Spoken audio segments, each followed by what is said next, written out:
We were forced to leave. We had about 5 minutes, and they came at gunpoint and told us that if we didn't leave, they were going to kill us. Half of Kosovo was burned. Everything, books, music, more than 200 schools. I decided all my books from my house to leave at my sister's house. And when the war started, the Serbs police went in my sister's house and they put the fire on the house. My books are gone.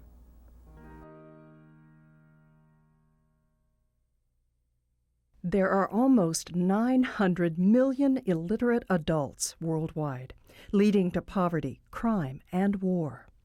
But there is hope. Since 1966, the International Book Project has been promoting literacy around the world by recycling books to areas in need. The International Book Project actually began in Harriet Van Meter's basement in 1966. Mrs. Van Meter had been on a trip in India and saw long lines of people waiting for something, but she didn't know what. So she went over to one of the people in line and she asked them what they were waiting for, and they said that they were waiting for an opportunity to read a book. So she put the inquiry out in a newspaper in India. If we could provide books for you, would you be interested? And she got the letters poured in. And so from that beginning there, she expanded that to other places in the world, and the letters poured in again. The International Book Project began as the passion of one woman and quickly grew to a full-fledged nonprofit organization operating out of Harriet Van Meter's basement. Harriet just had a plain basement with ceilings that weren't very high, and there were books stacked everywhere. It was notoriously crowded because you had to pack a lot of books in there. It had been flooded once, so it was a little musty too. She began wrapping and sorting books on her kitchen table. Her house, her basement, her friends, and people that she just knew from church and other things, I'm sure she started pulling everybody in. Part of our mission is to broaden Americans' understanding of their neighbors and to foster global friendships to strengthen world unity. From the beginning, Harriet required book donors and recipients to strike up a personal relationship. I believe my father saw an ad in the newspaper in 1966 from Mrs. Van Meter asking people if they needed books. And my dad responded to that particular ad indicating that he had young children, and they matched us up with a family here, and we got our first books in 1966. We first began getting letters of thanks back from Mr. Krishnamurthy, who writes beautiful letters and was very, very grateful for the books. And all along he credited the International Book Project for helping his sons do so well in school as they did. All three boys were top students. We would go to the post office, with a lot of joy, expecting all these books to be there. And as kids, we would kind of fight over these books, and it used to be a big family occasion to get all these books. I don't think at the time we started sending the books that I ever had any idea that we would meet and become friends and almost family with the people that we sent books to. The hallmark of the International Book Project is that we work with our recipients to determine their needs in order to send the types of books that will be most effective for them. The IBP sends books by sea container, by the pallet, or by the U.S. Postal Service in M-bags, serving the full spectrum of those in need. We're able to address literacy needs on a grassroots level. We're able to send books to missionaries. We're able to send books to Peace Corps volunteers, to small teachers' colleges. We're able to send books to elementary schools and orphanages by the bag.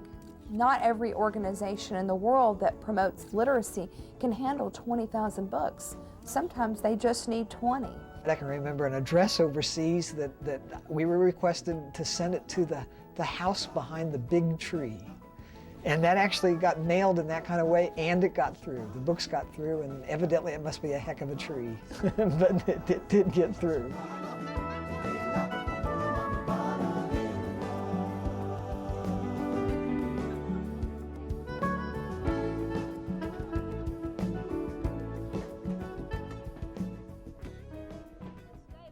The book project moved from Harriet's basement in 1983 into a modest warehouse facility. From there, dedicated volunteers and a handful of employees receive, catalog, and ship a remarkable number of books each year. The whole project is just fascinating to me, the way it started and the way it continues today. And you know, the lions are not ready to lay down with the lambs in the world today. So we're going to have problems in the world today. And I think that knowledge, education through learning, through reading of books helps bridge those problems that we have in ways that you don't necessarily see in the newspaper each day. But people want to learn, they want to read, and this provides that. And no other manner like it, as far as I'm concerned. In our own city, the International Book Project is a household name because you are assisting a very popular institution that has changed the lives of many young people. Your assistance has enabled us not only to graduate people, to train them and give them skills and information, but also to participate in the culture of peace, which is gradually spreading throughout the country.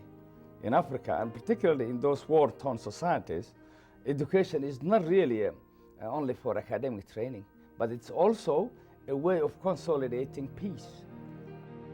You too can help. You can make a difference in the lives of people right here in the United States and around the world. The benefit of your gift will be felt for generations to come. Time and time again, people have shown that individuals can make the difference. And in this case, I think Mrs. Van Meter has definitely made a difference to lots of families around the world. I would venture to say that throughout the world today, in many small villages, many big cities, if you mention International Book Project, eyes light up and people say, oh yes, my children receive books from them, or I receive books, or my town library received books from the International Book Project. I always wanted to do something for the people who were in need in Kosovo, and we went to the International Book Project, and then we were there all day in the freezing cold, and we packed about 10,000 books, and all of them are now in Kosovo, and I'm so happy, and I'm going there in a couple of weeks, and I can't wait to go see the library full of books. To know that what you're really doing is you're changing people's lives, you're making people's dreams come true, and you're doing that through books, that makes it all worthwhile.